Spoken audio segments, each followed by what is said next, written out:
The new Renegade University is here, featuring a new website, a new platform, new faculty, brand new courses, reboots of old courses, our own independent social media platform called The Quad, which is free of censors from Facebook or Twitter or the government. We also have what we're calling office hours, where you can talk one-on-one or in groups with our instructors. We also continue to have our very popular RU Live events, which include weekends, seminars, and one-night events all across the country. To check out the new RU, go to renegadeuniversity.com. Right now, as part of our grand launch sale, you can get 30 to 40% off new memberships. So again, to experience the new RU, go to renegadeuniversity.com. This is the Unregistered podcast, and I'm Thaddeus Russell. This is a show about ideas, people, and behaviors that are considered inappropriate, out of bounds, or beyond the pale. The things you're not supposed to talk about if you're a school teacher, a college professor, a businessman, a politician, a parent, a neighbor, or even a podcast host. These are the things you're not supposed to say or even think if you're a good liberal, a good conservative, or a good citizen. Each week, I'll interview a person who has something bad to say. They might be a journalist or a professor. They might be a porn star or a drug dealer. They might just be an ordinary person with an ordinary job who doesn't care about the rules of polite society. I'm not interested in breaking the rules just to be a troublemaker. I'm interested in people who break the rules of conventional thought and to expand the scope of what is possible to say in our society. I'm interested in people who make me think. My guest this week is the child of black nationalist radicals in Detroit. He's a PhD in intellectual and an expert on African American history and culture. He's a documentary filmmaker. He's a top-flight collector of African diaspora art. And believe it or not, he's teaching America's children. This is my interview with Kamasi Hill.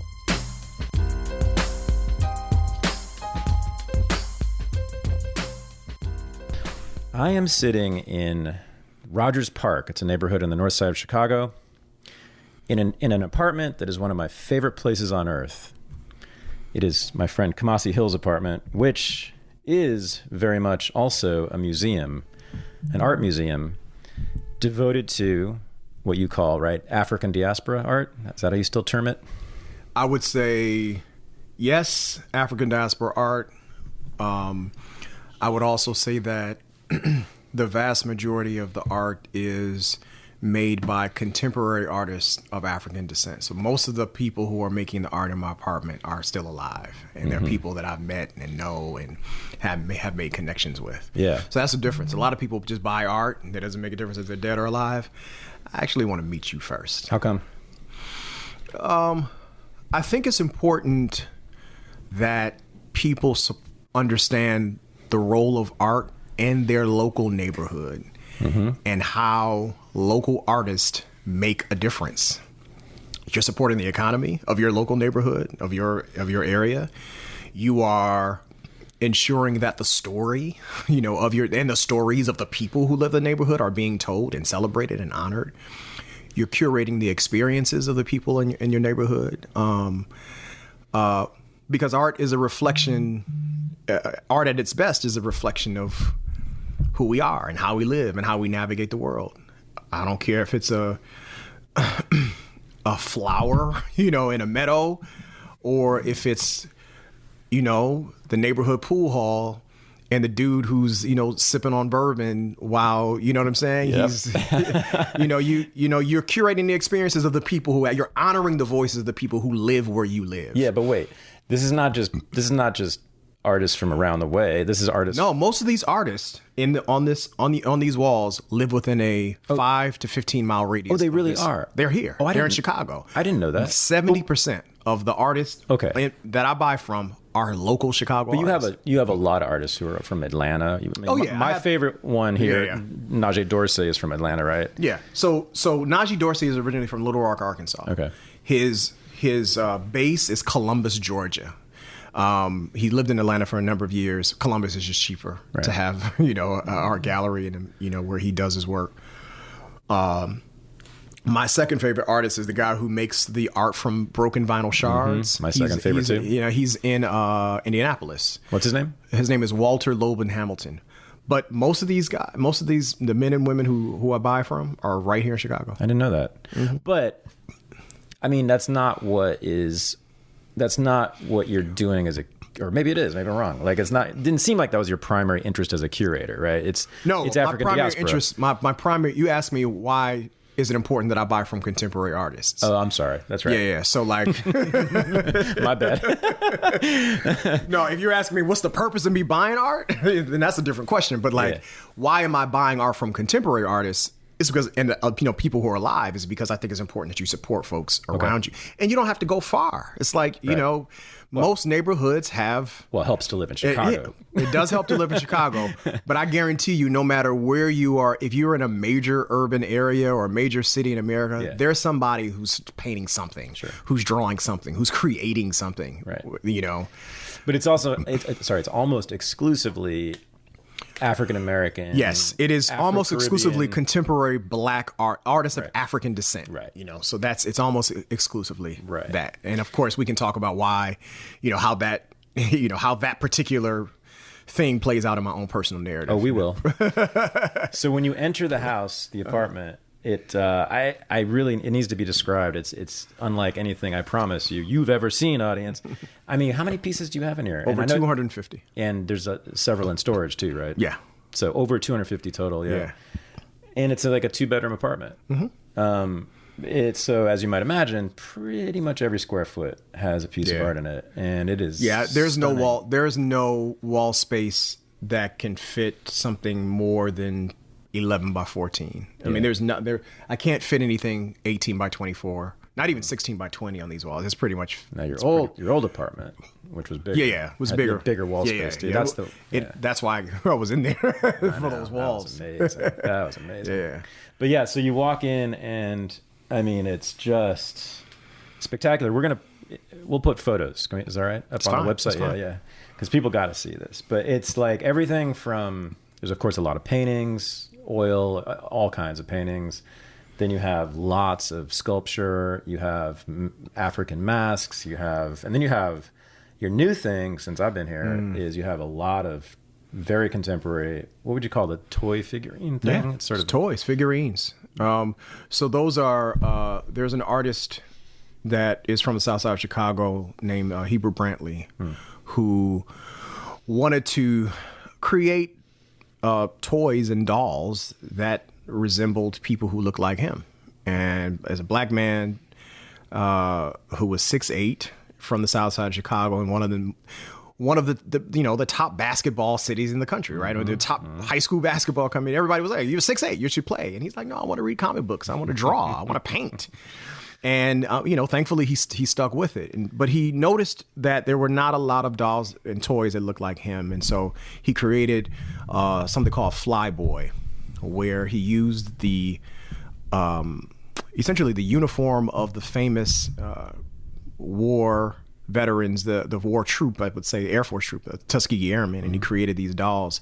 So these are kind of high-end toy figurines because they're in the 3 and 4 figures. I mean, it's not like something you could buy, from where there's no Toys R Us anymore. That's right.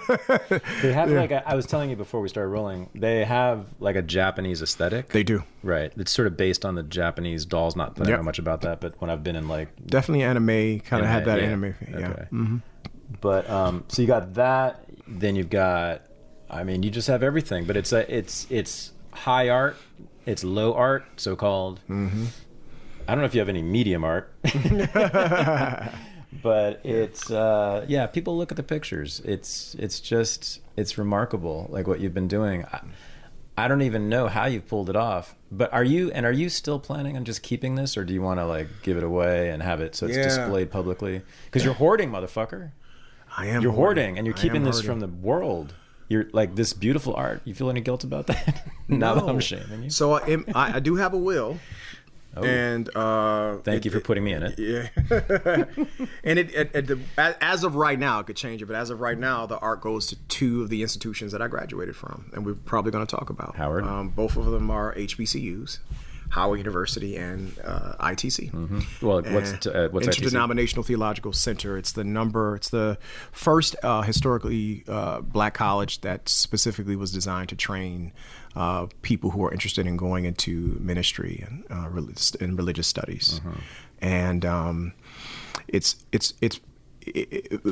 for your audience, there are about 108, 109 historically black colleges and universities in America. And there are various from rural to urban, but most of them are in the South and on the Eastern Seaboard. There are very few West Coast. In fact, I don't think there's a West Coast HBCU. Never thought about that, but you're right. Yeah. But most of them are in the South, and most of them are on the East Coast. You know why? Reconstruction, absolutely. Freedmen's Bureau, absolutely, absolutely. Of course, and and the Black Church. So you're talking, right. So you're talking about, I mean, places like Wilberforce University got money both from the Freedmen's Bureau and the AME Church. It's an AME school, right? I mean, William Wilberforce himself, he's famous, Christian. He wrote the song "Amazing Grace." you know what I'm saying? So it's in Ohio, yep. Absolutely. But you have places like shorter, really small black colleges in places like Texas. That historically black churches have funded and really kept alive.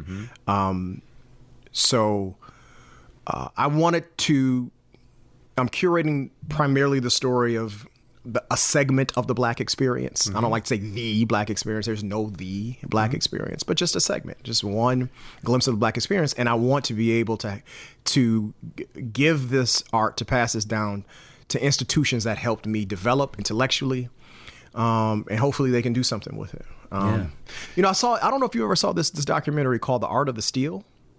Art of the Steal? Art of the Steal. You got to see this documentary.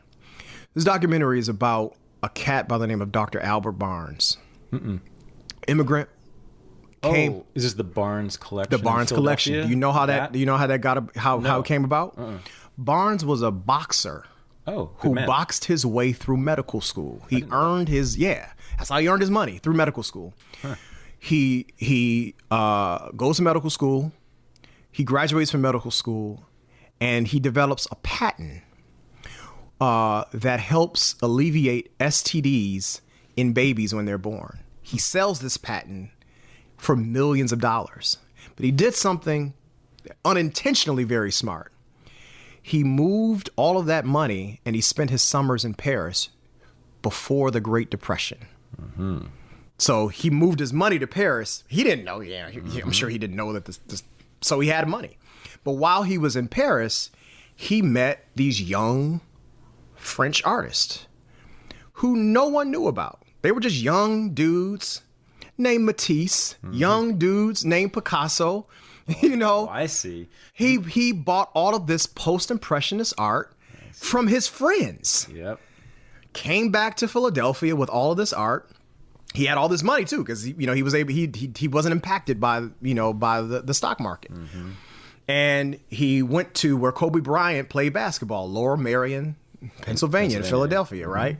And he establishes it was his home, essentially like mine. That's He made a art gallery out of his home, but he also made it an educational institution. Long story short, they end up stealing it. The city of Philadelphia, once the state, comes in, I didn't know that. They stole it, man. They stole it right from under him. I know it moved. I didn't know it was because of his. Oh, no. In his will, because he didn't have any children, in his will, he bequeaths his collection to what I am trying to bequeath to a black college. What's the black college in Philadelphia? What? Lincoln University. He did? He gave them, and when they did the appraisal of his art, it was $25 billion. Yeah. And you're talking about a small, obscure black college in Philadelphia. They had no clue what to do with it. $25 billion for HBCU, who's basically, their operational budget probably was never more than about $12 or $13 million a year. Damn. And so that's where the drama begins. Once he dies and he gives he bequeaths the collection to the HBCU, they're like, we can take this shit. So all of the people who wanted his collection start to put their hands on it, and eventually, it's the Barnes collection is in a building on the Benjamin Franklin Parkway in Philadelphia. But they stole it. The city of Philadelphia stole it. They snatched it from your people. They snatched it from exactly. Man, you got to watch out for the white devil. Speaking of white devil. Speaking of white devils. And people who don't like them. So people may be wondering, okay, so you're in the apartment of this dude who collects African diaspora art. And I'm telling you, I've never seen anything like this, any collection, any museum of art, of African American art, or anything like that ever. Like, you will be hard pressed to find. Have you seen a museum of contemporary African American art that rivals what you have in this building right now?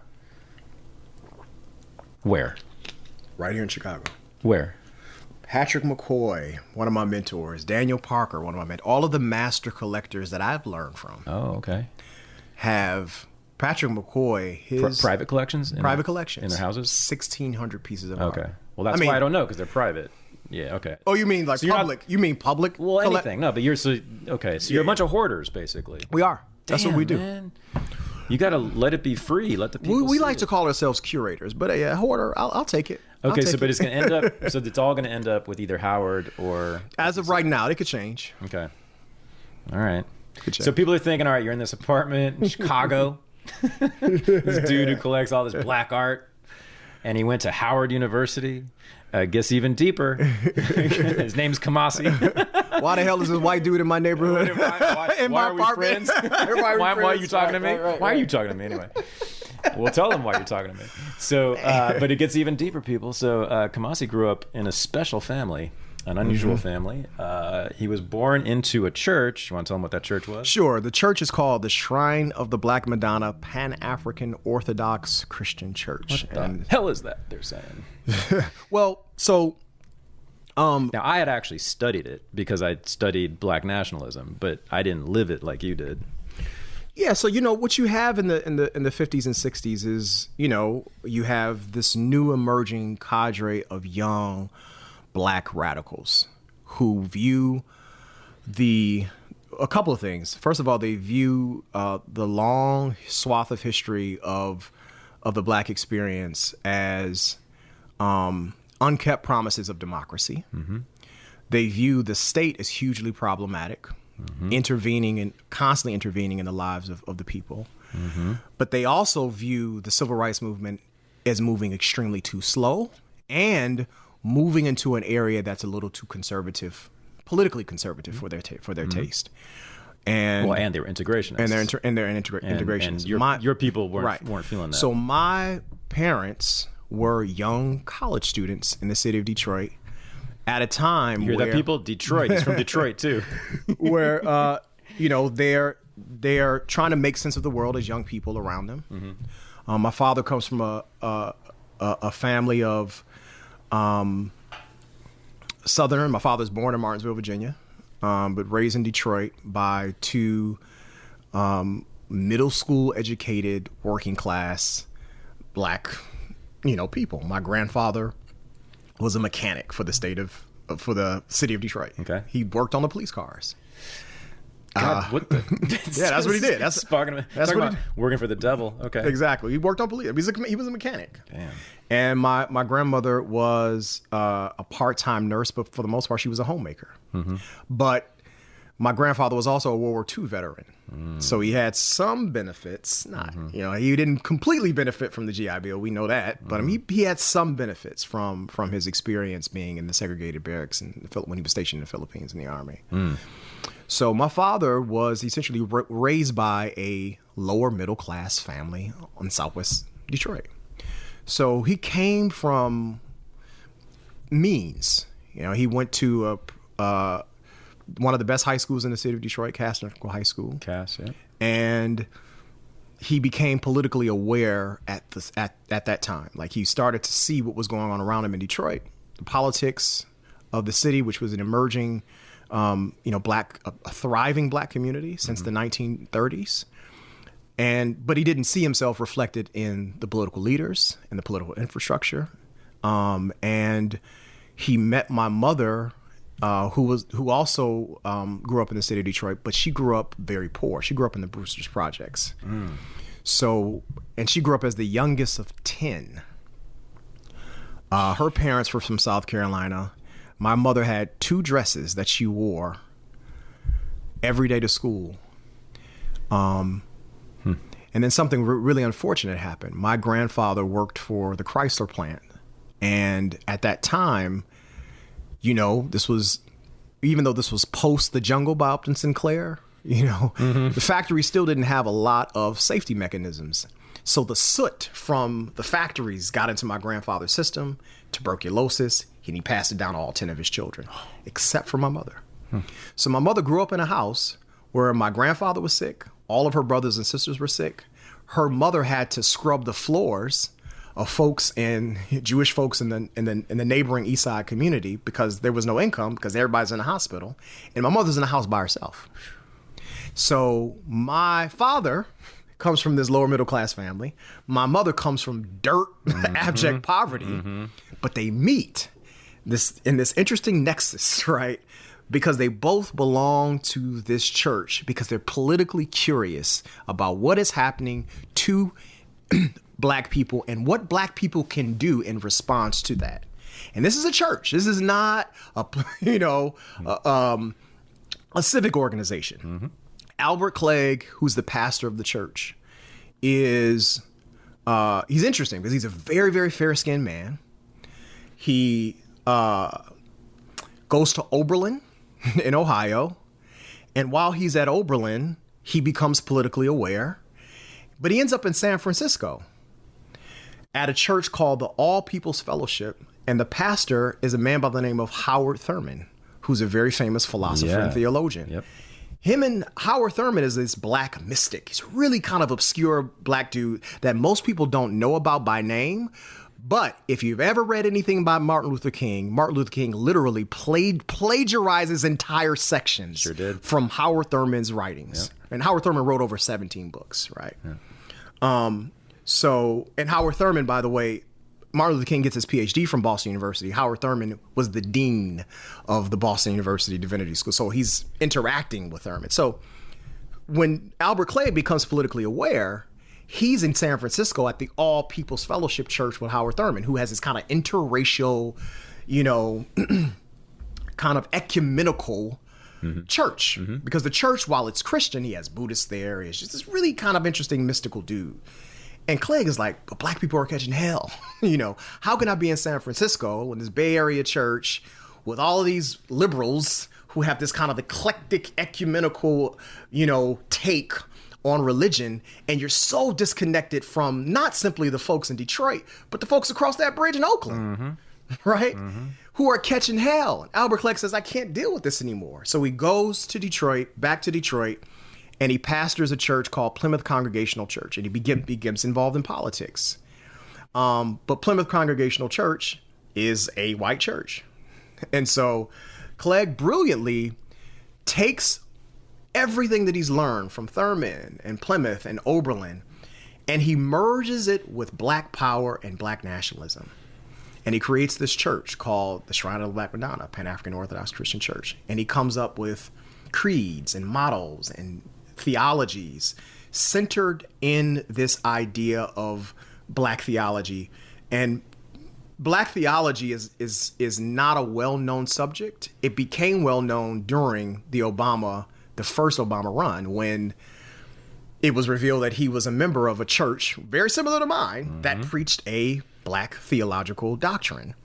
And that's when the world, well, at least America, first heard about black theology. But black theology had been being preached in some black churches since the 1960s. This is your friend new. Jeremiah Wright, yes. That church and that whole controversy. Absolutely. Right? Yep. So, and black theology simply says that black people have black people in America in particular have a read on the Bible that is very consistent with the Latin American theologians of the 1940s, 50s, and 60s. The Latin American Catholic theologians, liberation theology. Yeah, right. The socialist, left-wing liberation theology within the Catholic Church. Right. So liberation theology is essentially a neo-Marxist read on Jesus' ministry. It's not even really the Bible per se. It's really Jesus. It's really, liberation theology argues that God comes in the person of an oppressed first century Palestinian Jew. So if God comes in the person of someone who's in a colonized state, walking around here in the flesh, then that means God must identify with the oppressed. What black theologians come and say is that who are the most oppressed in America? It's black folks. So if God is coming in the person of a first century Palestinian Jew who's identifying with the oppressed, when black people look at the Bible, we see a black Jesus who identifies with black people because black people are the oppressed. And here's the thing, the same power structure, white power structure, this is where Albert Clegg goes deeper. The same white power structure that killed Jesus is the same white power structure that's trying to kill black folks in America. Okay. Clegg did something different than the liberation theologians. See, the liberation theologians say, yes, Jesus was oppressed and he was killed by a state, right? The state of Rome, right? Colonizing the people of Palestine. But they don't racialize it. Right. Clegg racializes it. He says, no, it's not simply that Rome killed Jesus. Rome killed a black man. Right? My parents met in this church, had a very profound connection with this theology, got married, and then 2 years later, here I come. Born into the church. Born into that church. Just like me. Exactly. I was born into a church, just a different kind. Absolutely. We were born in, we were both you and I, and this is how one of the reasons why we connected. Right. Came up in families that had a particular political bent towards understanding the relationship of power. Like we had a very, your parents being communists, you know what I'm saying, and my parents being black nationalists. Right. Radicals, isolated, deeply weird, unusual. There's just, even within black nationalism, the Shrine of the Black Madonna is, it'll show up in the textbooks, but it's a minor player in that, even in that history, right? And for my parents, it was like this Trotskyist sect that even among socialists was pretty weird and small. Yeah. There's a literature waiting to be written. I would say there's a comprehensive book waiting to be written. I was going to say there's a film. Needs to be made about the history of the children of black radicals. Kamasi, got any ideas about who should do that? We can talk about that in a second. But what I was saying is I've never seen a text on American religious radicalism. Okay. A comprehensive text. There have been, because when you talk about American religious radicalism, it shows up everywhere. It shows up in Catholic sects. It shows up in Protestant sects. It shows up in Islamic sects. You know what I'm saying? There are all of these, whether they're small storefront institutions or whether they're large, American religious radicalism has always been a running thread. And even if you want to argue to a certain extent, the social gospel movement, there's a kind of radicalism to that. And that's 19th century, right? I'll throw Mormonism at you. Right? Absolutely. Right? I'll throw Jehovah's Witnesses at you. Yeah, definitely. I'm like... Definitely. There's a reason why Kingdom Halls don't have windows. That's true. You know what I'm saying? And there's a reason why the state cracked their heads open too. The Mormons, certainly, and others, many others. Yeah. So there is this, and you can even, to me, one of the most underappreciated forms of American religious radicalism, theologically speaking, was Jim Jones. People's Temple. Did I ever tell you about my connection to that? No. My neighborhood in Berkeley, growing up, supplied something like half the people who went to People's Temple. It was in southwest Berkeley, and it was just a mostly black but kind of integrated neighborhood. And for some reason, various reasons, he recruited a bunch of people from there. So yeah, my neighborhood was deeply affected by that. Yeah. So obviously we know the impact. 1978, for those of you who don't know, the massacre of People's Temple in what was the country? Guyana. Guyana, right? But but people need to listen to what Jim Jones was actually. Okay, tell us why. Well, here's the thing. Jim Jones was a radical in what he was way? a radical. Mm-hmm. Well, he understood that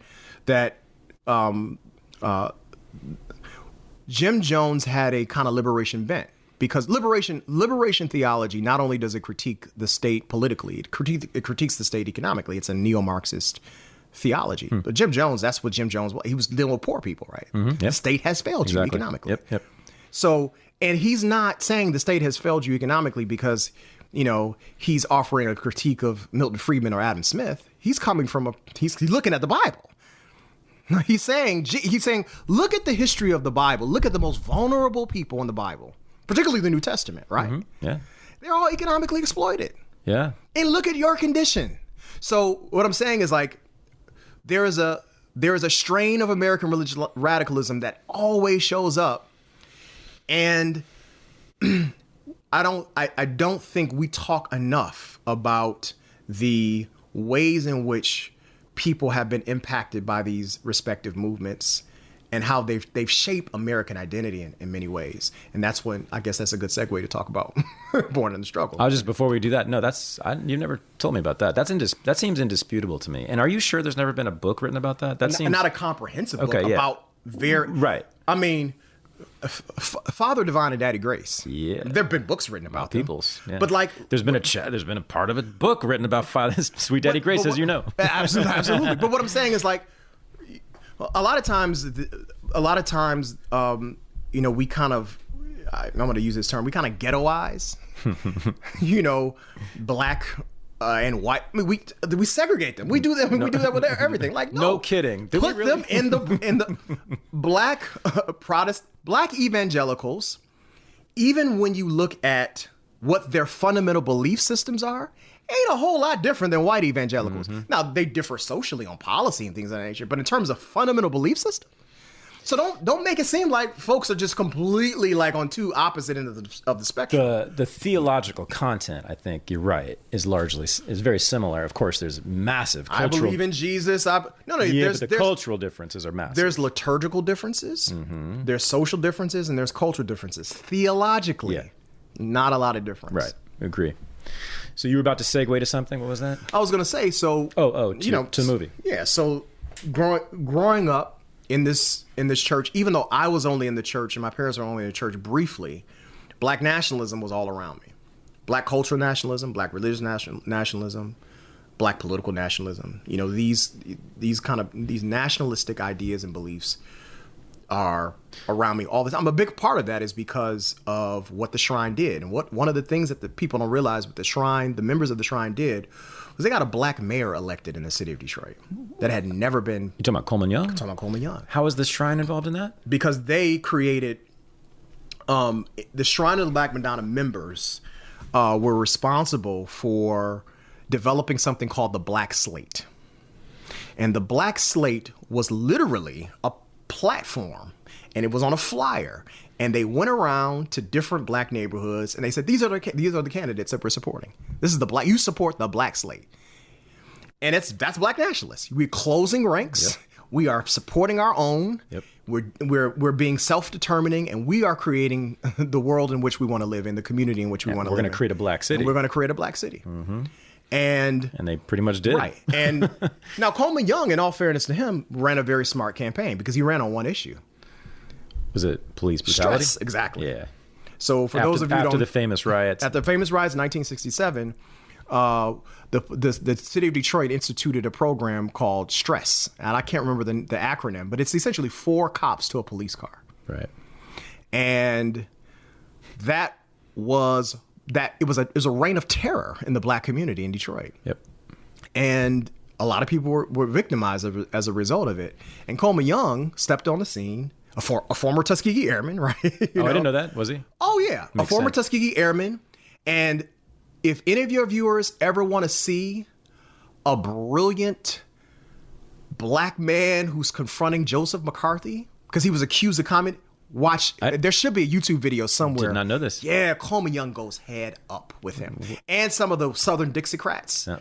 Who were because they keep on calling him a nigger, and he's like, no, the word is negro. I mean, Coleman Young was a very for those of you who don't know, Coleman Young was a very brash, Southern black man who just was like guttural, like just didn't care. And he knew how to fly a plane and shoot a gun. Exactly, and shoot a gun, absolutely. So he ran on one issue. I'm going to eliminate stress. Okay. Shrine of the Black Madonna, all these young people at this church come in and say, okay, we're going to rally around that issue, create a black slate, and we're going to get you elected. And they did. And they did. So do a little piece on just sort of black nationalism for those who aren't familiar with the history. Just break down the various strains within black nationalism and where the shrine fits in. Sure. So there's a range of black nationalist thought that goes all the way back to the 19th century. So what you have is kind of like three phases of black nationalism within the past, I would say, 130 years. You have the classical black nationalists of the 19th century, people like Edward Wilmot Blyden, Henry McNeill Turner. These were all racemen, churchmen, who believed that black people had not only a right to assert themselves in the world, but they had a kind of spiritual connection to black identity. So they would use, Edward Wilmot Blyden was the first person to say, God is a Negro, right? And the reference that Edward Wilmot Blyden and people like Henry McNeill Turner, who was also a bishop in the AME Church, what they used was Psalm 68:3, which says, Ethiopia shall stretch her hands unto thee. So they looked for these. It's an interesting way that they did it, because they looked for the Bible, which historically people have always said is a slave master's text. No, they looked specifically for the parts of the Bible that spoke to black identity, African identity, and they said, we have a God-given right, to own our identity because it's in the Bible. And this is where the origins of these classical black nationalists come out of. I would say the other person, to me, is the most, I would say the person that everyone needs to know about, who's the first kind of classical black nationalist in text, is a man by the name of David Walker. Okay. David Walker wrote a book called The Appeal to the Colored Citizens of the World. He's the first person in writing to articulate a kind of classical black religious nationalism. And he argues in that book in very staunch ways that black people need to kill their slave owners, that America is black. David Walker says in the book, America is more our land than the whites because our blood has enriched the soil. And he mentions Africa constantly, and he fuses Africa with the Bible. It's a really kind of eclectic mix of black Christianity, white Christianity, which he critiques. He makes a distinction between white people practicing Christianity and black Christianity. And of course, they're only a generation or two disconnected from Africa. So they have this kind of interesting symbolic relationship with Africa and Christianity and the Bible. So those are the classic black nationalists of the 19th century. What about Martin Delany? What do you do? Martin Delany as well. I was waiting for him. Yeah, absolutely. Okay. Martin Delany. So the thing for me, the reason that I've always been attracted to black nationalism, even though I'm neither black nor a nationalist, I'm not anti-black, but I'm anti-nationalist. But I nonetheless... And I'm not a hypocrite on this. I'm talking to the audience now. You got to stay with me here. Now, black nationalism to me has always been very important in this country and for my politics, because what David Walker did was, by declaring war, you're eliminating the integrationist alternative. You're eliminating the assimilationist alternative. You are saying, we're not doing business with you people. This is a fight. And to me, that is... And what he's doing is not what Douglas is doing. Exactly. Douglas is appealing. Exactly. To the federal government. And to whites generally. To change their minds about black people. Whereas the black nationalists, all the way from David Walker, all the way through Malcolm X and on, is never... They're not concerned about white people. Exactly. That's the thing about black nationalists. I've been trying to tell everybody is they don't give a fuck about us, and that's exactly what we want. Not at all. Rather than constantly worrying about what white people are thinking, what white people are doing, assuming that white people determine the destiny of black people, to me, is the soul, the core of conservatism within black politics that has just been deadly. I mean, and that's why black nationalism has always been to me like this breath of liberatory fresh air. And so the second wave of black nationalism comes about in the early 20th century with people like Marcus Garvey, Elijah Muhammad. And what they're arguing, very similarly, they're using religion, but they're also saying, we want our own land. Marcus Garvey says it. Where's the black man's land? Where's the black man's army? Where's, Elijah Muhammad is saying, we need our own land. We're not waiting on the government. Marcus Garvey, Elijah Muhammad do not go after white philanthropists, the federal government. They're not appealing to institutions outside of the black community to do for themselves, right? And Marcus Garvey he did appeal to one white institution, which actually oddly, it sounds like he's a total sellout, but no, it's completely consistent, which was the Ku Klux Klan. He had at least negotiations. Did the Klan actually? I know they met. I don't know if the Klan ever gave him any money, but the idea was to repatriate blacks to Africa, which eventually became Liberia. And he met with the Klan to help. So I'm just going to say, like, you can correct the details there, but like the two nationalists, right? The white nationalists in the form of the Klan and the black, they get along in that particular way. It's like they agree to live separately. Absolutely. Which is something people can't wrap their head around, but it makes perfect sense. And this is the second wave of the Klan. So this is not we're trying to stop you from voting. This is we will kill you. This is the big Klan. This is the 1920s Klan, which has 6 million members in it. That's right, 6 million members. Okay. And speaking of Detroit, 1921, what happens in Detroit? There's a write-in candidate from the Klan that almost wins the mayorship. Oh, hell yeah! So it's huge. Yeah. So that's the kind of the second wave of black nationalism. And then obviously the third wave, on the most recent form of black nationalism in the 20th century, is when you see the emergence of people like Malcolm X, the Black Panther Party, Nation of Islam, the New African Republic, Pan-Africanists, folks, us. And the Shrine is part of that wave. And the Shrine is a part of that wave. And these are boomer black nationalists who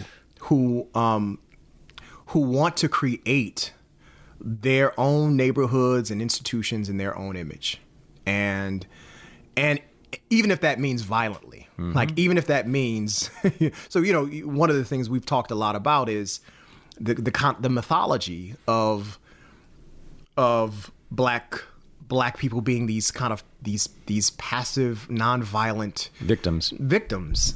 No, everybody owned guns. Everybody. King's bodyguards own guns. Many. Like it was like not even multiple guns. Yeah. So and black nationalists were very, very demanding of that. We have the right to protect ourselves, create our own neighborhoods, our own communities, our own institutes. So I come from that. I mean, that's where I come from. I don't come from a household that said, ask white people for anything. I came from a household that said, black people can self-determine. They have their own agency. They can do for themselves what they want. They don't have to ask anyone. And they can take it if necessary, and they can take it by force. Yep. So what a radical idea. That's why in this area of kind of this era of what we were talking about earlier, performative woke. I don't have that. Wokeness. Like I don't have. It's just I didn't have that to get rid of. So right. It's, what I'm saying? It's like I don't have to unlearn that. No, I'm like, what are you talking about? Yeah. It's like. What did you? One point you told me your mother said something to you about white people. Like, what was her basic line about white people? What did she tell you? Like, it wasn't like go kill whitey, but it was something like just you. Well, you told me that you simply didn't trust white people until you were like an adult, right? I think my mother growing up poor on the east side of Detroit in the Brewster's projects. She saw a lot. And I think a part of her appeal, a part of what made the Shrine attractive to her was because my mother used to tell me stories about Jewish merchants who used to come to her house and like sell inferior products and to her my mother would talk about how when she was at Cass, which was a predominantly white high school in the 1960s back then, they treated her horribly. I mean, the white teachers would call her names. My mother became a math teacher. She was a brilliant math teacher. And a big part of that, you would appreciate this, I'm not sure if I ever told you this, was because my grandfather, although he was this is my mother's father. While he was working for Chrysler, he was also doing what many black people did in the 1920s. He was running numbers. Agorist, baby. He was an agorist. And so all of my aunts and uncles were gamblers, right? And so my mother was always around numbers, so she was always around numbers because he was always around people who gambled. And there was something called the dream book, where, you would actually go to a book. It's like a folklore. It's like, oh, you dreamed about fish, play 222. And, it's like, this was all around my mother. Numbers were constantly around my mother. But there was also, people who were trying to exploit folks.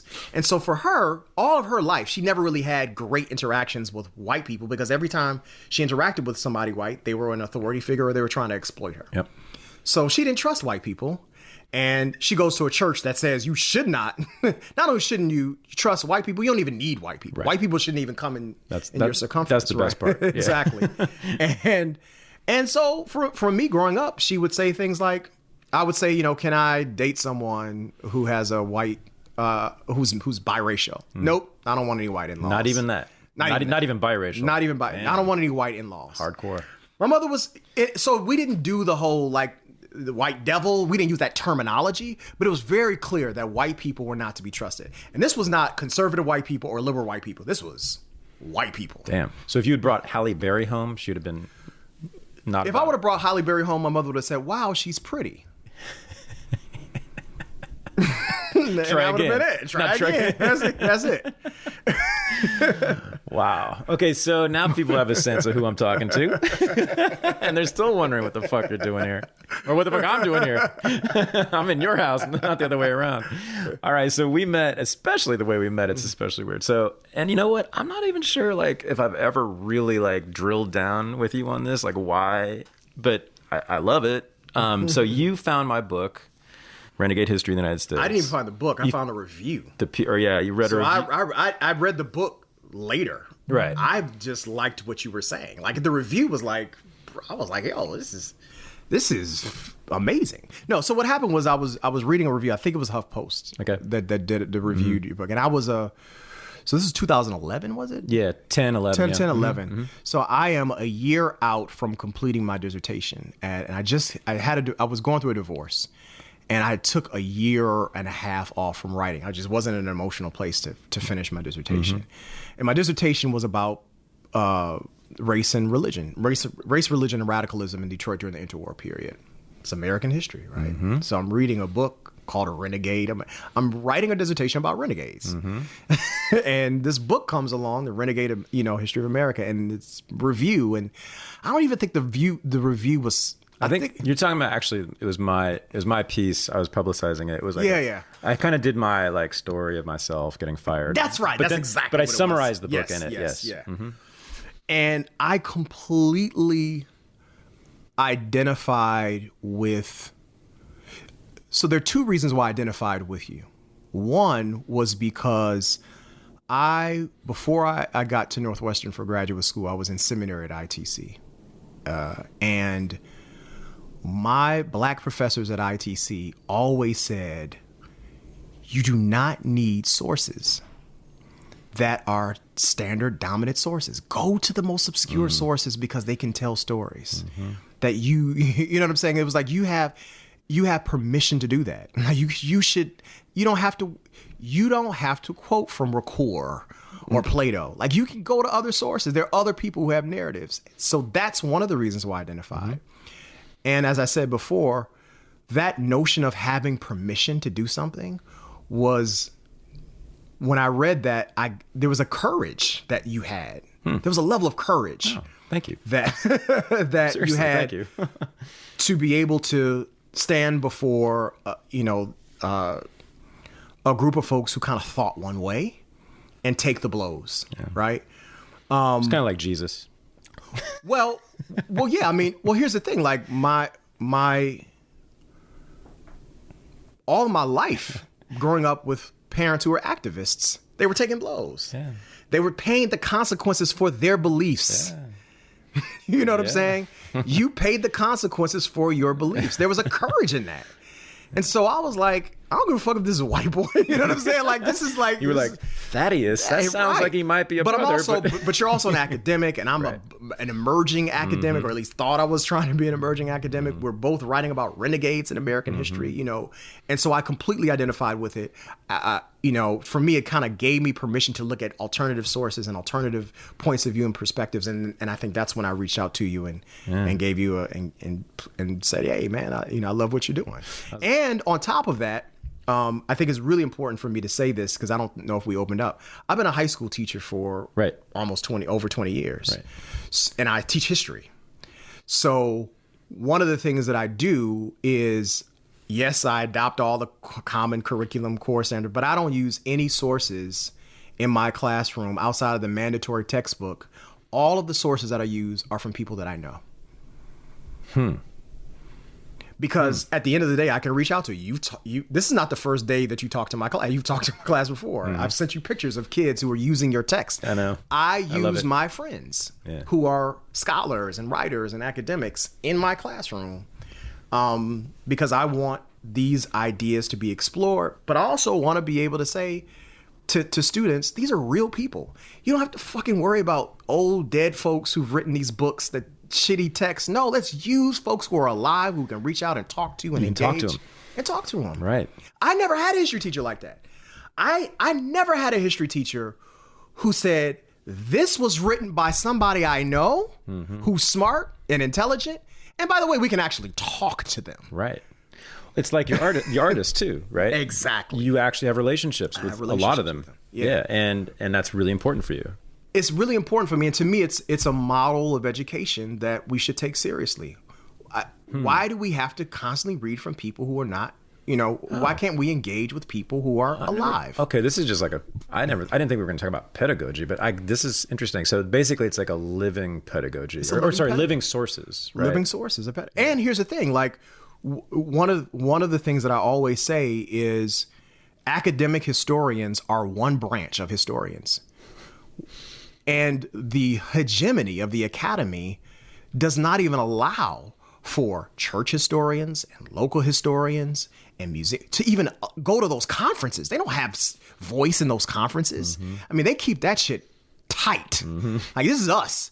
And we are the people who are determining what high school students and college students read. No. That's not how it works. Yeah. That's not how it works at all.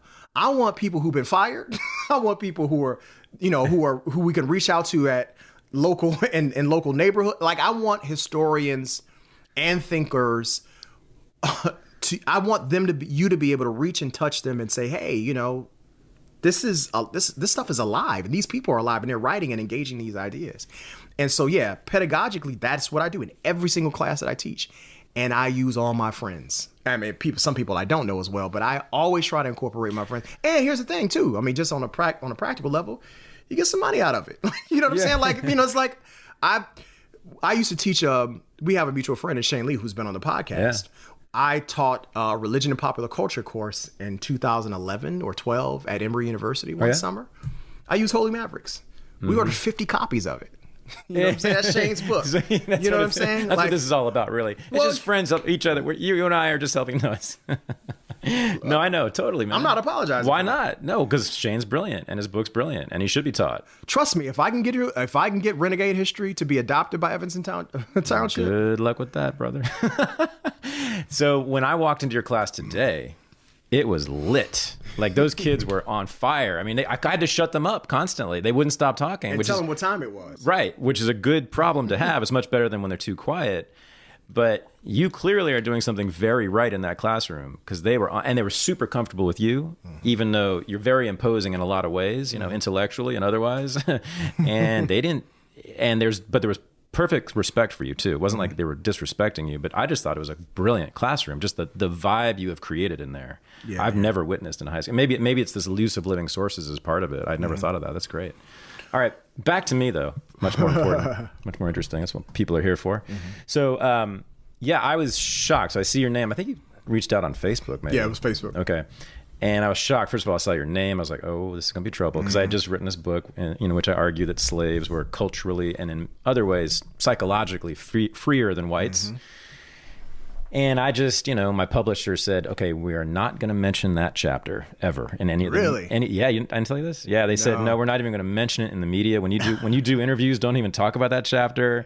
I said, why? It's my best chapter. It's my most... I think it's the best thing I have in that book. And they said, because all that's going to happen is people are just going to reduce it to this.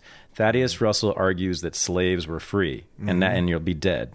And so I was very nervous, after it was published. I always hoped, I guess, that black people, if they actually read the damn thing, would see. Well, but you also have to understand, I'm a trained historian and theologian. Yeah. What you said... That usually doesn't help me with people. You know what I mean? Like, academics do not like me. But in Albert Rabbitoe, who teaches at Princeton, slave religion, he says what you're saying. Oh, I know. Slaves are free. Oh, I know. All of the... I'm coming from... two historically black colleges and here's the thing. My professors were not lightweights. I mean, these are people who are reading from sources in Moreland Spingarr Library. For those of you who don't know, Moreland Spingarr is the largest repository of black authors and writers since, I don't know, the 19th century. Everything. Yeah. That and the Schomburg in New York. Those are the two. Every American, not just African American, but any American historian needs to know those two places. Those are incredibly important archives. So I'm not taught by lightweights. What you're talking about is history. You didn't make it up. This is not. You're not making. I like to think. Up. Yeah. So I found that the least controversial. I found the Martin Luther King stuff the least controversial. Like, it was just like, no, this is... That's the shit that got me fired, was the Martin Luther King stuff. But that's what I'm saying. Saying he was puritanical got me fired. Talking about Sweet Daddy Grace and the fact that he had long nails and that he had a lot of good dancing in his churches and that he was stereotypical in certain ways, they couldn't stand that. If you've read any basic text from Martin Luther King wrote 5 books. Mm-hmm. Just read his shit. You ain't got to read other people. Just read Why We Can't Wait. You don't have to look far to find you just echoing, what folks have said about themselves. What you wrote in that book was what slaves were saying about themselves. What you wrote about Martin Luther King was what Martin Luther King said about himself. He was a conservative culturally. That's what he was saying about himself. He was a cultural conservative. And he was a cultural reactionary. He was a cultural conservative who comes from a context of an institution that's socially conservative. The Black church. And the Black church is not a prophetic institution. What do you mean by that? So... Because I know that's a word that gets thrown out a lot, especially in Black theology. Cornel West is always using that, and I never know exactly what that means. So Cornel West's first book that he writes is called Prophesy and Deliverance, an Afro-American revolutionary I never know what he meant by that. I never knew. What he's doing is he's taken liberation theology's interpretation of the Old Testament prophets, right? Okay. The Jeremiads, right? The folks who indicted the society in which they lived, and they said God is going to have judgment on them, right? So the Jewish invention of the prophetic is a tradition. It's a tradition of prophets who stand before the people and say what's wrong with the society. They're saying this is the cultural, social, political, and economic reality that you're living in. And the powers that be are creating these conditions. But God has something to say about it. That's all the prophetic tradition is. Okay. The prophetic tradition basically says that God is on the side of the oppressed, and he has something to say about it to the people. Now, here's the thing. Many people have said the institution, the Black church, as if there is one Black church, is a church that says this all the time, that critiques. No, the church doesn't do that. No? Most Black churches in American history were assimilationists. Oh, in that way. Yeah. They weren't prophetic. They weren't critiquing the status quo. Well, they were assimilationists, but weren't most, at least certainly after World War II, weren't most at least calling for civil rights? Yeah, but that ain't prophetic. Oh, why not? Because that's saying we want to be integrated into the society. We just want access to voting and democracy, but we don't want any radical change. The prophets of the Old Testament were saying, no, the whole society. Oh, really? Oh, I see. You see what I'm saying? The prophetic is not is radical. We want reform. We want to transform this whole damn Now, thing. of course, a lot of people would say that the civil rights movement was radical by giving black people inclusion and first-class citizenship, but not people with a black nationalist lineage, not people with a radical lineage like me either, right? Okay, I gotcha. So in other words, it's a full transformation of society. It's a full transformation of society. That we're talking about, that civil rights movement did not call for, clearly, right? They did not call for that. They called for inclusion. Right. So Martin Luther King is not doing something that's... Then again, people would say King was also kind of a socialist, so he was radical in that way. But I get you. I mean, he clearly, explicitly, as anybody who knows my work knows, explicitly calling for black people to adopt white people's culture. He said that straight up. Yeah, he said that, but he also said that black people need to be integrated into democracy. Yep. That he had faith in democratic institutions. The American democratic institutions. American institutions. Yep. That's not radicalism. Correct. Gotcha. And the black church was lock stock with that. That's not, I mean, the black church, quote unquote, I'm putting air quotes. Yeah. So what you have, and this is what I argued when I wrote my dissertation, I said individual preachers, clergy, laypersons were radical. The church as an institution was not. Mm-hmm. Mm-hmm. And it has never been. Mm-hmm. Yes, you have had individual churches like the Shrine of the Black Madonna, like Trinity United. But the black church as an institution writ large has never been a transformative prophetic institution. Okay. Ever. Right. Yeah. It's always been really the center of what's now called respectability politics. Absolutely. The black church, right? The stuff that gets criticized now is respectability politics comes pretty much entirely out of the black church over the last 150, 60 years. But let me say this too, because there's a flip side of that. Okay. While the black church is one of the major purveyors of respectability politics, it's also culturally responsible for American popular culture. Because the vast majority of singers, artists, even performative queerness comes out of the black church. We can talk. Let's talk about you. About that. So on one side you have this very conservative, theology, while at the same time you have this liberatory space where black queer folks are testing out and measuring out music and dance and liturgy and dress and all this other stuff. So that's why I love studying it, because there are these two kind of contradictory poles that exist. So while on one hand we can critique the politics of it, but the culture of it, I mean, come on. And obviously we know that the music comes from the blues, but the music comes from the blues. But what happens is when Thomas Dorsey, who's the father of the gospel music, he's Georgia Tom, and he comes from Georgia to Chicago, right, to Pilgrim Baptist Church right here on the South Side, 15 miles away from here. And he becomes the music minister. He leaves the juke joint on Saturday night. His wife dies, and he says, "No, his precious Lord, take my hand." And he becomes the music minister at Pilgrim, Baptist Church. He uses the same chords from the Hammond B3 organ. He doesn't change the music at all. So when we talk about Whitney Houston and Michael Jackson and Prince and all of these folks that we love, and hell, before that, Bo Diddley and Chuck Berry, all these folks come from their cultural performances come out of the black church. They learned how to James Brown is not the first person to do the splits. That's right. They were doing that in black churches. They learned how to sing and dance and move and talk in the church.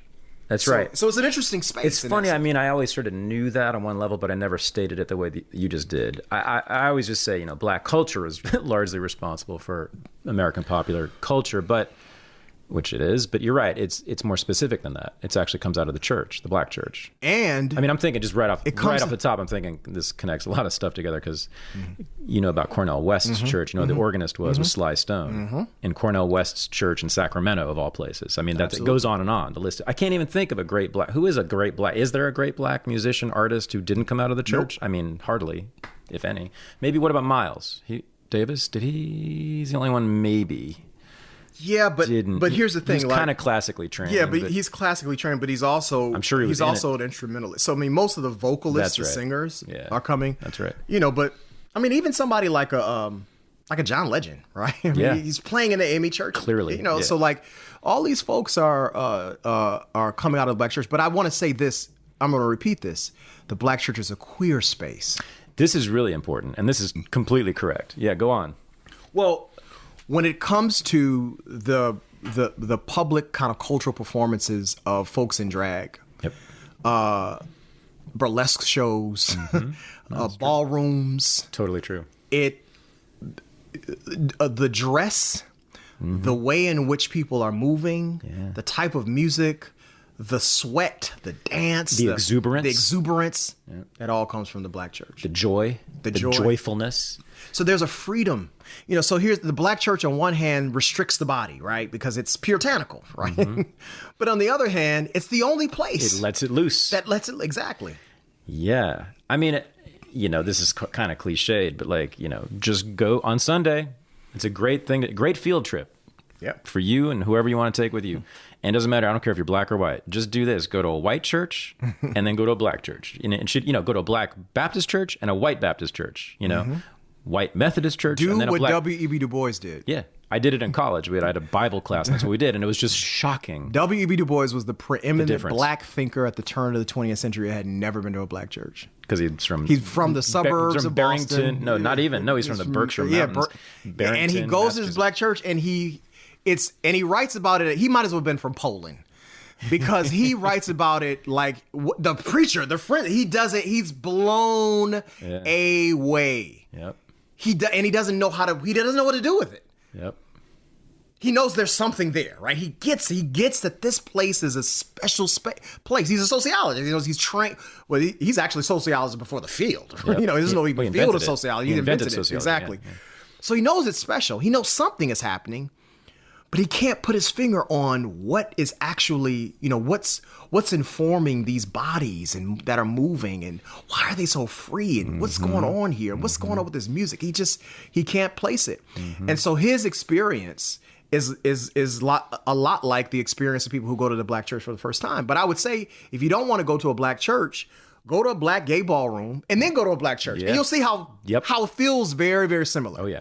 The chorus leaders are always gay men these days, right? Absolutely. Historically have been. And the singers often are, especially the men. But yeah. And then the queens, drag queens, they definitely, the black drag queens who I've written about, who really founded the drag scene in this country. People don't know this. People like Little Richard was one of the founders of what is now RuPaul's Drag Race. But just the entire drag scene. The number one drag was queen, mostly black. The originally. number one drag queen in American popular culture in 2019 comes from the black churches in New Orleans, and that's Tyler Perry. Oh yeah. And the Medea character. Right. Shane Lee's subject. That's right. Yeah.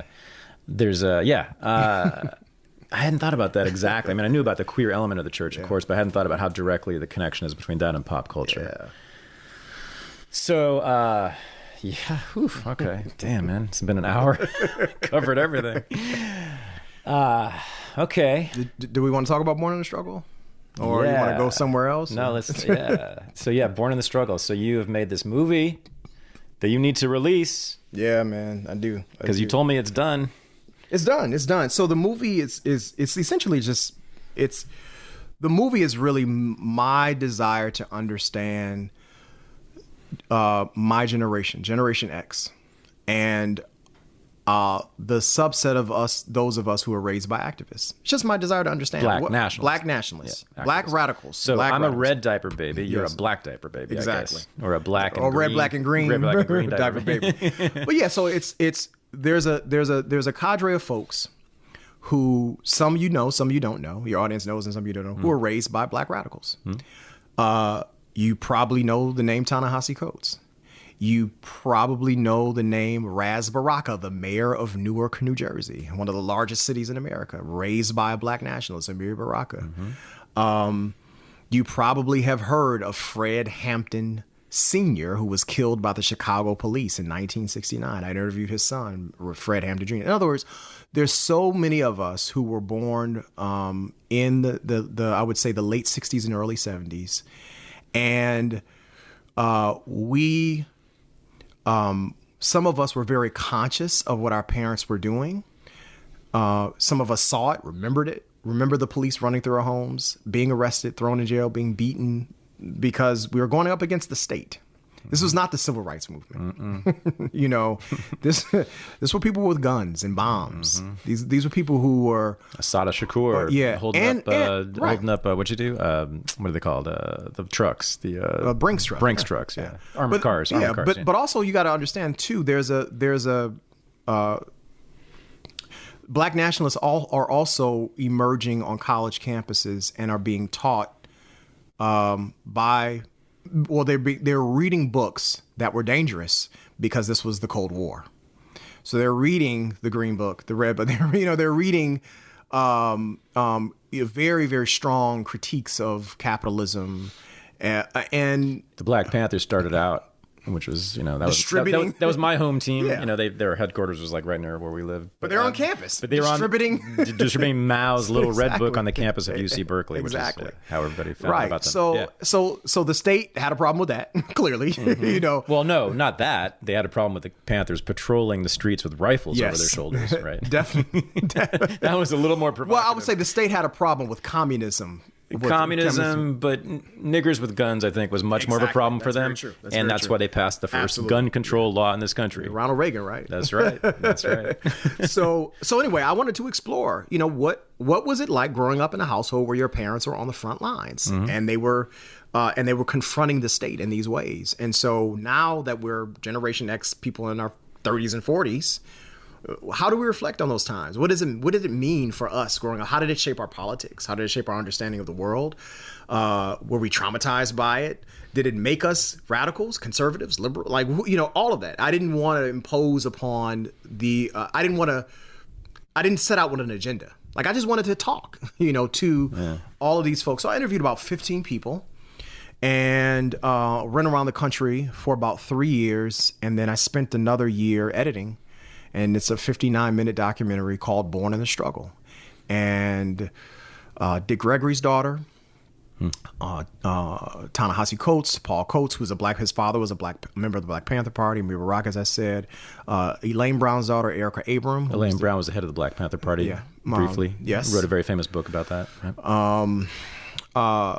A man by the name of Stokely Carmichael, who changed his name to Kwame Ture. I interviewed his son, Bokar Ture. I didn't know that. Yeah, wow. Bokar is in the film. Great interview, too. Man, Stokely Carmichael was something else, yeah. Absolutely. If anybody's seen Eyes on the Prize, you'll know these names. A lot of these names, anyway. A lot of these names. And, of course, that's, like I said, Fred Hampton Jr. Yep. I interviewed him. And then I interviewed some of my peers growing up from the Shrine of Black Madonna. I interviewed...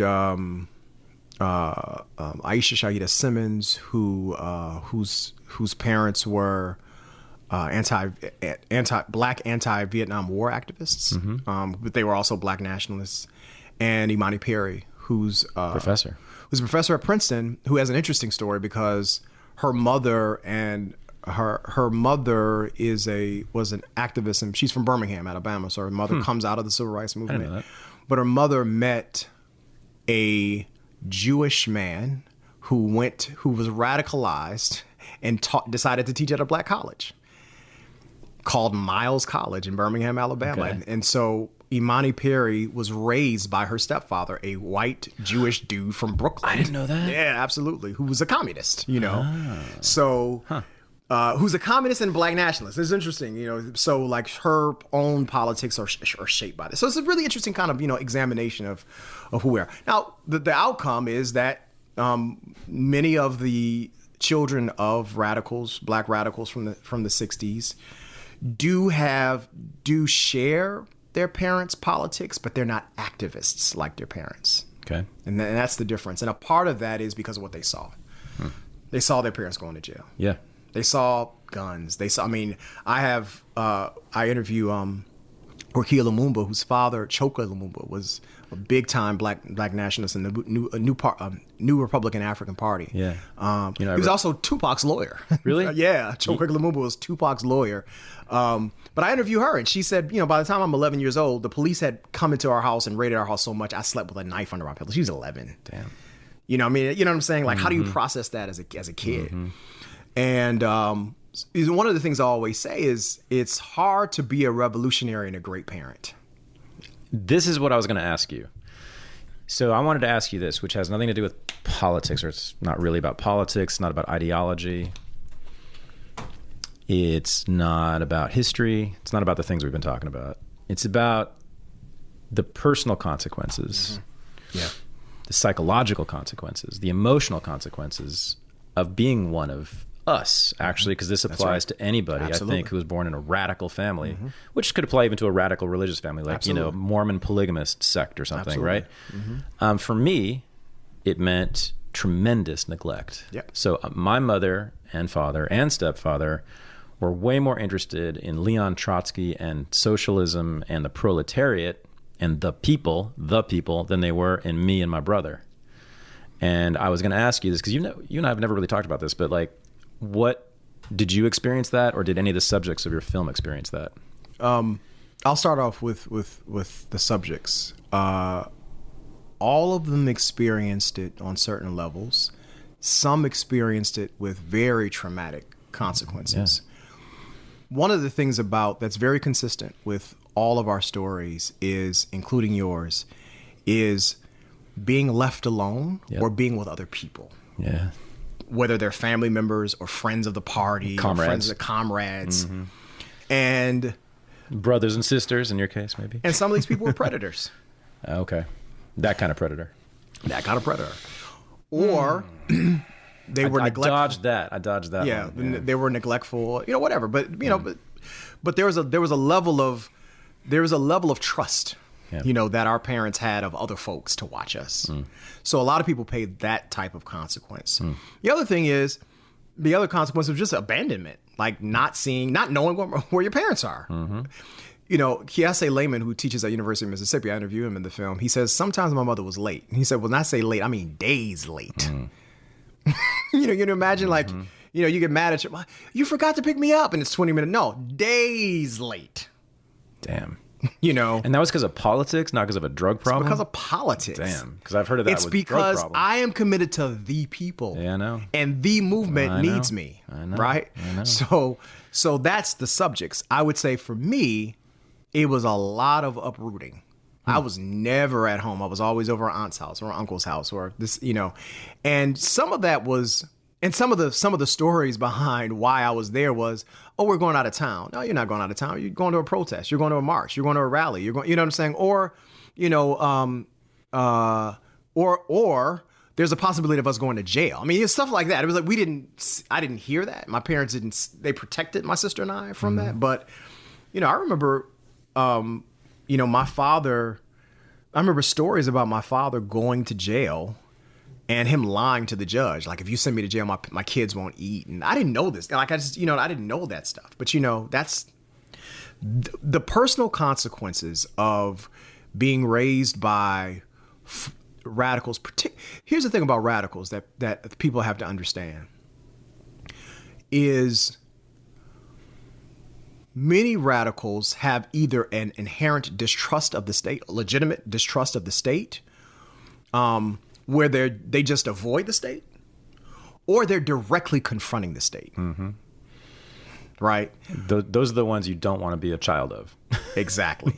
And you're going to pay the consequence for that. Yeah. So, and unfortunately, while, parents do pay a direct consequence for, the children pay a huge consequence for. And psychologically, I remember one of the things that I remember as a child is wanting my father to come to my baseball games. It's just something that's simple, you know what I'm saying? Like I believe me. Yes. It's like yes. And I remember one time he came to my baseball game, and after the game, my coach said, "You never threw the ball that hard, ever, in practice, in the game. But you saw your dad there." Yep. And, so it's just like something as simple as that. It's like, I just wanted my dad to come to my baseball game. But no, you have other commitments. You have these strong commitments. It's okay. So you carried that basic ideology, right, with you into Howard? Yes, definitely. And through Howard? I would say I was Black nationalist all the way up through probably junior year-ish of Howard. Okay. What happened? I'll tell you what happened because I remember it vividly. It was the first week in May of 1992. And for those of you who don't know, 1992 will go down in history in Los Angeles, California, because there was something called the Los Angeles riots. And we were organizing. I belonged to an organization, a student activist organization, Black nationalist organization at Howard University, and we were organizing to protest. And we're in Washington, D.C., so what's the symbol of power? It's the White House, right? So we go down to the White House and we are protesting against police brutality that's happening in Los Angeles. And I remember going down to the White House, shouting and screaming all of these slogans. And in the back of my mind, the only thing I can think of was, this is the first week in May. And what happens almost every single college campus the first week in May? Final exams. And I said to myself, my parents have sacrificed, fought, literally sacrificed, literally. And I'm sitting up here, not anywhere near a college campus to take my final exams. And I'm shouting at the White, they can't even hear me, and I'm shouting at the White House about an incident that happened in Los Angeles. And I should be taking my fucking final exams, Well, wait, you were born in the struggle and you were struggling. Why would they not support that? Wouldn't they rather you do that than take some chemistry at that exam? particular point, I think my parents would probably say, bravo, but take those damn final exams. Okay. We didn't pay all that money for you to go. And it just hit me. Yeah. That's the moment that I said, you know what? While I appreciate the sentiments of what we're trying to do, I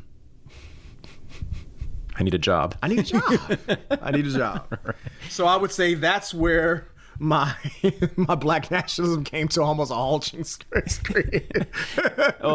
And you decided to get have a super practical major, which was film. Absolutely. So yeah.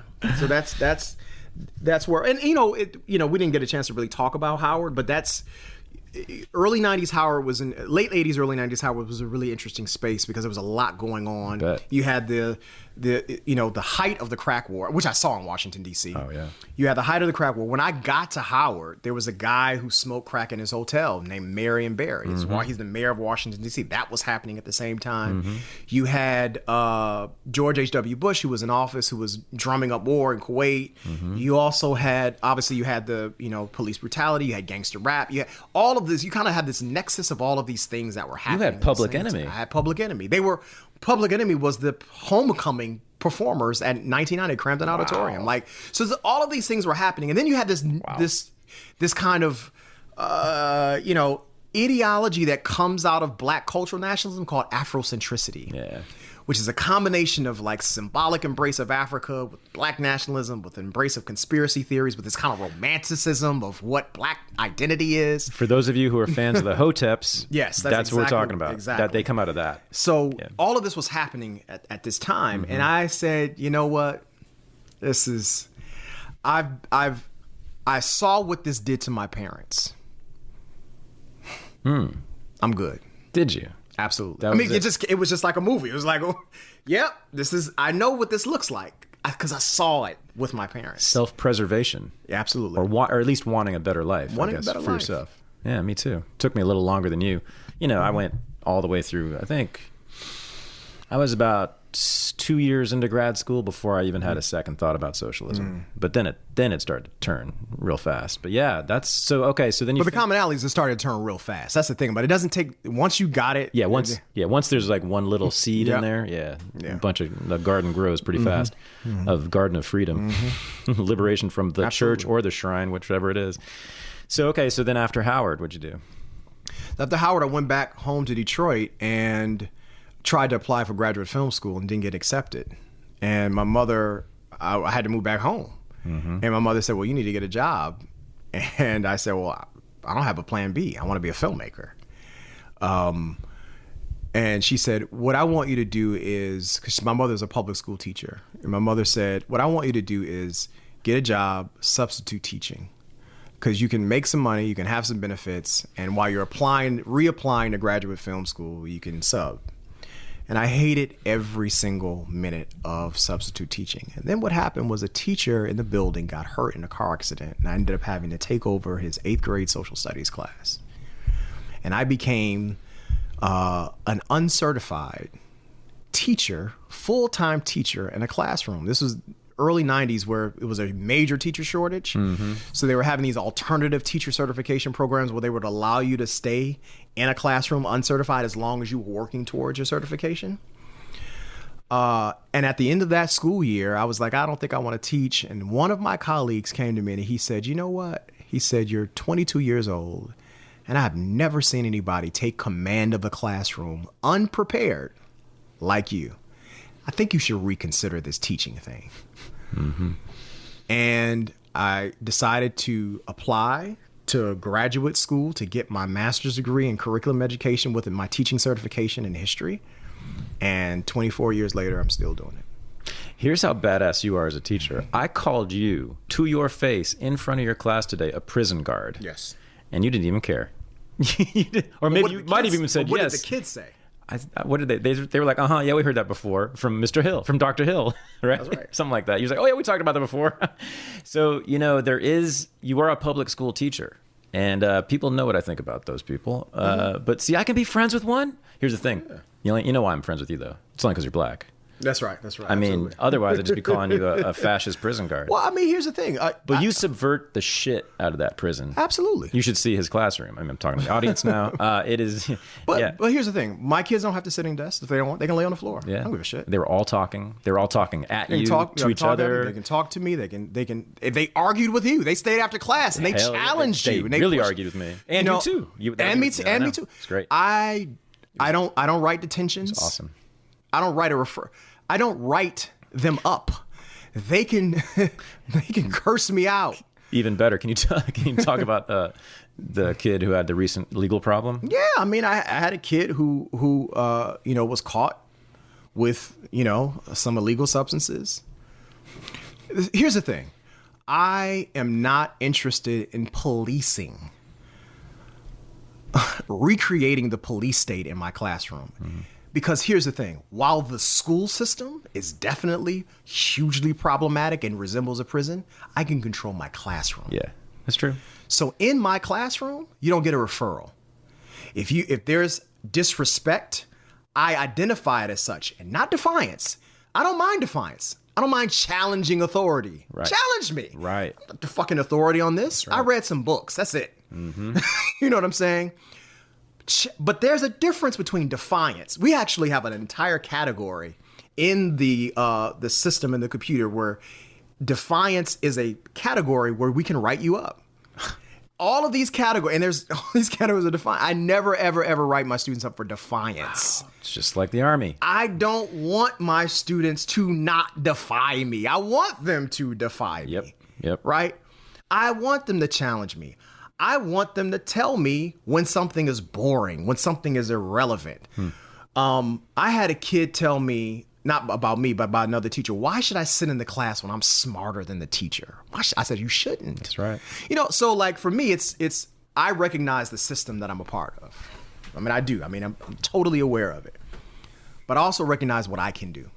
Yeah. And what I can do is to create in that tiny classroom spaces of intellectual engagement, of freedom, of challenging, status quo and ideas that are conventional.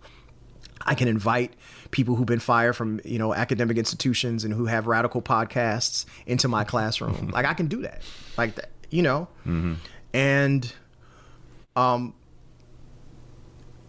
for me, all of my life's narrative informs my pedagogy. It informs, the way in which I approach teaching. Yeah. So I have some strong critiques of the system. My classroom, at least for the 43 minutes that my students are there, I try to make it a space where that doesn't reflect what they're actually dealing with in the school system and in some of their other classes. You told me that if they're high, you tell them come in and relax. Come in and relax. And that's that. I mean, so if a student is high off marijuana, am I going to write them up when I have 10 other students who are high off ADHD medicine. All the students are high. That's right. All the students are doped up. Yeah, that's true. Not to mention the SSRIs. That's right. I mean, I got kids who are on Xanax because they have depression and anxiety. Like, name a kid who's not on drugs in my classroom. Name one. I don't know. I mean, I don't know. Do they exist? All of them are. Damn, excellent point. Yeah, I hadn't thought of that. So, like, I'm not going to single out the marijuana kid. Right. The marijuana kid may be the one that's most intelligent. You get away with some shit. That's all I'm saying. You get away with some shit. I'm glad you do, because I have a place to speak in a public high school. But it's great. No, it's a thing. You can create some kind of liberated space even inside of there. At least you have. I've seen it. Let's. And I don't think I'm completely unique. I think other people, you know. Yeah. I'm not completely unique. I'm well, not, yeah. I mean, the other high school class I taught in, yeah, was similar to yours in Sacramento. That's what I'm saying. Like we're out there. We may be few, but right. we're out there. All right, so back to you, and your narrative, the history. So, all right, so you became a teacher, became a prison guard. That's right. In Detroit, and then you moved here and got a job here, teaching here. All right, so I'm thinking about, again, our relationships with our parents, respectively, right? And so for me, it was, falling out of the church gradually as an adult. So once I got to grad school, I started reading the stuff that I thought I was supposed to read to become a good socialist, and realized it wasn't my bag, or worse. And then I started to fish around for a new way of thinking about the world. I don't know. And I had to invent my own, basically. Invented my own worldview, my own ideology, which took a long, long time, and I'm still doing it. But for you, just sitting here in this apartment full of pretty much only art created by descendants of Africans, right? I'm thinking maybe you haven't overthrown your lineage entirely. And what is your relationship with? When you say overthrow my lineage entirely, what do you mean? I have, right? So like I've renounced the whole damn thing. Like ain't nothing about socialism I like, and ain't nothing about that whole, or the people. Like I have nothing good to say about socialists or socialism, or for that matter, my parents, really. So, but there's clearly a link between the present now in some way or another and your past, right? Because this is not necessarily an expression of black nationalism, collecting African art, black culture, African diaspora. So, and right. Well, what do you mean? Wait, what? Well, I would say that the art that I have reflects cultural tropes within the context of African American life. Sure. I mean, so that while there is a politics to that, I guess I'm not what informs my desire is not some reclamation of of black it's not even a reclamation of it's not a reclamation of. First of all, I buy the shit because it's nice. I like it. I like the way it looks. It's aesthetically beautiful. It's aesthetically beautiful. People will look at the pictures, but there are many pieces in here which I would love to own. But come on. I mean, there is a politics behind this, right? There's something. The politics is curating it. Why you don't have Matisse, but you have. The politics is saying that there's one of our favorite television shows is Good Times. Yours and mine, yes. Yours and mine. Yeah, we talk about, and you have, oh my God, that new piece you have, the sculpture, which is a TV that plays a loop of Good Times. Is my favorite one of your pieces. But one of the things that I tell folks all the time about Good Times is the utter reductionism of James Evan Jr., JJ's character, that folks critique him and say he's a coon and he's a buffoon, and they miss completely what he was all about. James Evans Jr. was an artist. And what he did on that show has not been replicated since or before. He painted in his living room in the Cabrini Green Project. That's right. And what he painted was what he saw outside of his window when he walked down the block, when he turned the corner. I forgot that. I am simply replicating what James Evans Jr. was doing.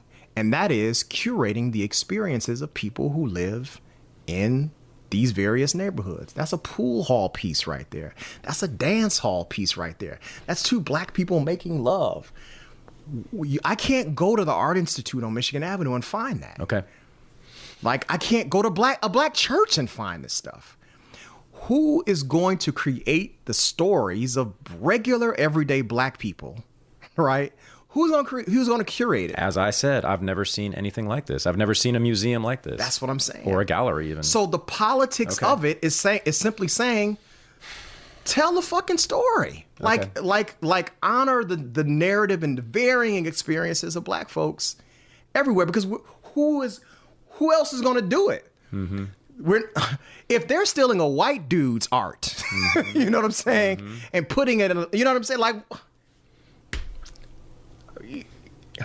like I don't, you know what I'm saying. So it's like there's no conscious political. I'm trying to be. It's not that.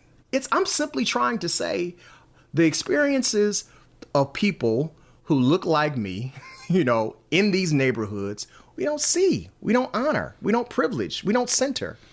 And I'm just curating. That's all I'm doing. All right, let me throw a concept at you and see what you do with this one. So I wondered if part of it was a sense of what is usually called race pride. Mm-hmm. Is that part of it? I've been meaning to ask you this for a long time. This could get ugly. If there is, it's not conscious. Okay. And the only reason why I say that is because I'm not the pieces. So that's a Mardi Gras piece. I love Mardi Gras. I'm not thinking race pride. You know what I'm saying? Okay, here's it's not conscious. That's what the point that I'm making is. It's not it could be, but it's not something that I consciously think about. And I don't have racial pride in the strict sense that people that think about. I do have an affinity towards African American cultural expressions. So I have an affinity for hip hop. I love it. So do I. Cornbread and fucking talking shit. So do I. You know what I'm saying? So like, I take pride in. That's what I want to hold on to. But racial pride.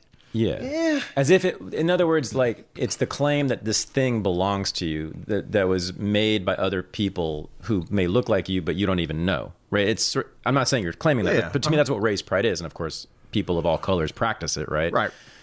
I'm Irish, even though I live in Boston in 2019, mm-hmm. but the Irish during the famine in the 18th, blah, blah, blah, that's my people. No, it's not. It wasn't your experience, nor was the invention of whiskey. You don't get credit for that, you know? Yeah. So, I see that a lot with everybody, including African Americans, mm-hmm. and I was just wondering, hoping you don't take credit. No, I mean, I don't. Like I said, I can't. I can't say it's a conscious thing. Sure, it's not something I think about. Honestly, it's not. I don't. I spend a lot of money on this shit. I was going to ask you. I know, you know what I'm saying? And I don't think I'm doing some race pride. I don't. Okay. I think this is my fucking, damn, I got to pay this. Like I'm thinking that it's nice. I want it. I can afford it or I can't. And I try to figure out a way to afford it. Like if race pride is on the list, it's it's down there somewhere. You know what I'm saying? It's like, but I would say I am definitely intentionally trying to curate the experiences, when I say the experiences, I mean some of the experiences that black folks had. There's not one experience, but like, that's what I'm trying to, that's what I'm conscious of. I know that I'm doing that. Right. I know that I am intentionally collecting art that reflects some aspect of the black experience. And I'm specifically collecting art from people who are of African descent. Like I'm very conscious of that. Okay. And I own that. I don't, The critique that I just came to recently on this, and I was actually came from someone else, a friend of mine, but is the idea, I'd never thought about it this way until recently, because me, I mean, one of the reasons we bonded was also my love for black culture. It made it very easy. And so I was the white guy who would love black culture, but also sort of support expressions of black pride also because I love black culture. And so, this is a culture I love. If you as a black person express pride in it, I'm with you because I love it. I don't express pride because it's not people who look like me. But then it was brought to my attention that is, first of all, it's just absurd to claim, credit for or blame for anything that's been done by your ancestors. What people who express race pride do is, first of all, they only claim credit, essentially, right? Somehow, like John Coltrane has something to do with you, or, it doesn't matter which ethnicity it is, right?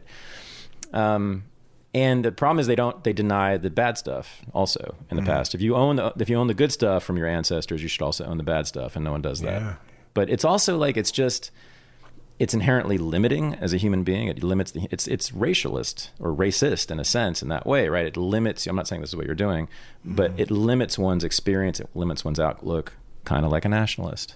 You're limiting your who you're dealing with and what kinds of forms of culture you're interested in. Does that make sense? Yeah, but I don't know how that relates to me. Good. Yeah, I'm just checking. I guess what I'm saying is, like, I don't. You know the phenomenon I'm talking about, right? Like, I do. Our people have done this, Yeah. and my people have done this. It's like, no, you didn't do it. You weren't a slave, nor were, my people. I'm not an indentured servant. My ancestors were. Yeah. My ancestors invented the jig, not me. Yeah. Right. And and also, like, I'm an alcoholic, and so were a lot of Irish people, but there's no connection between the two. Yeah.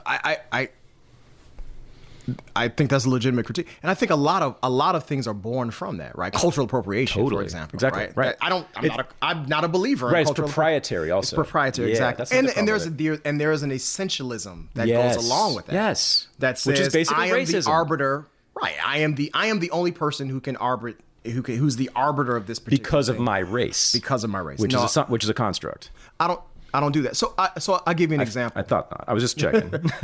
I give you an example.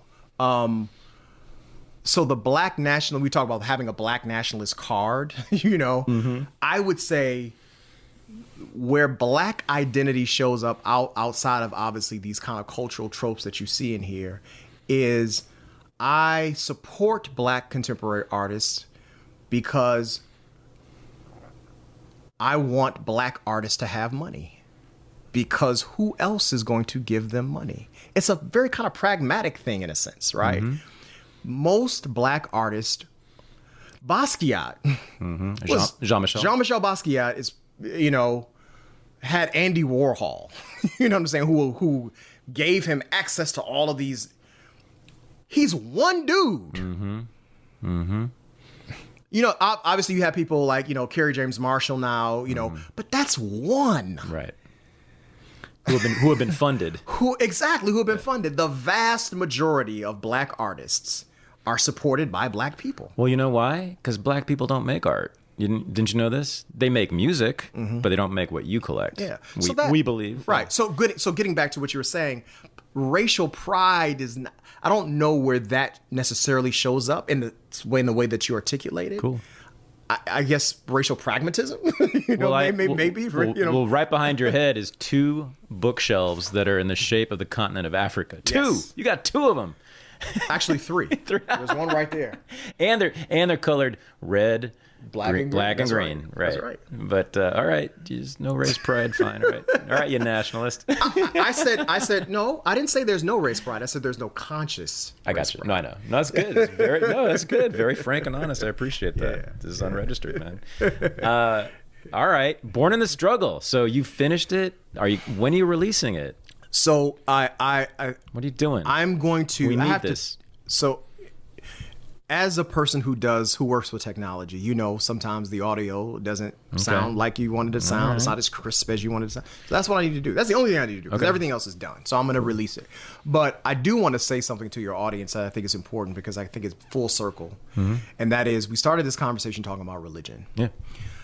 My next documentary project focuses on religion, but it doesn't focus on black nationalism or black religious nationalism. It actually focuses on Generation X, black Generation Xers who are non-religious, who are non-theists. Right. And so I'm really, really excited about finishing up and releasing Born in the Struggle so I can start my next project, because I think there is a dearth of material, whether they be books or films, that talk about the post-soul generation of African Americans who were born after the Civil Rights Movement, who had unprecedented access to the market, and not simply the market, but the marketplace of ideas. Right. Yep. And some of those ideas have evolved into African American Generation Xers not believing in the in the institutions and the deities of their foreparents. And there's an entire growing number of out Black atheists, agnostics, free thinkers, and humanists. And I want to, I'm proud. No, I'm joking. You can be proud of that. No, but I'm excited about exploring the way in which they came to, why they came to it, and how it impacts their view on the world. Yeah, they think differently about politics. Coates is one. You're one. Yeah. There's quite a few.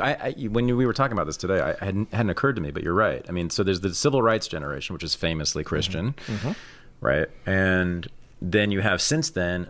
and you have Black radicals, which many of them were famously Muslim. Muslim, right? Yeah. Exactly, at the same time. And then since then, you have their children and their children's children, who are, it hadn't occurred to me, but they're growing increasingly secular or almost entirely secular. Well, like Shane's another example, Absolutely. Right? Yeah, Shane Lee, right? Grew up not just in a church, but he was a fundamentalist.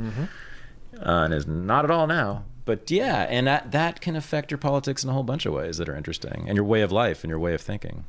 Cool. And it says something about the ways in which we must push back against this notion that all Black people think alike. There you go. All Black people have to think alike. There you go. You know what I'm saying? So it's like this, that is why the problems the Black church and the Black community are just, they're not only constructs, but they're fundamentally problematic and flawed.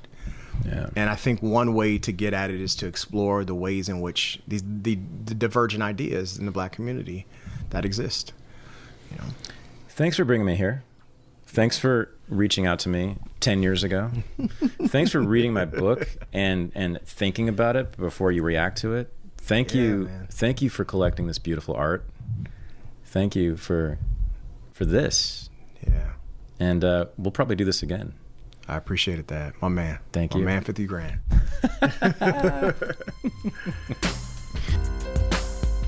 This is the Unregistered Podcast, and I'm Thaddeus Russell.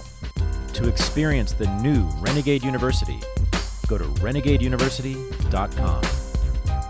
Thanks for listening.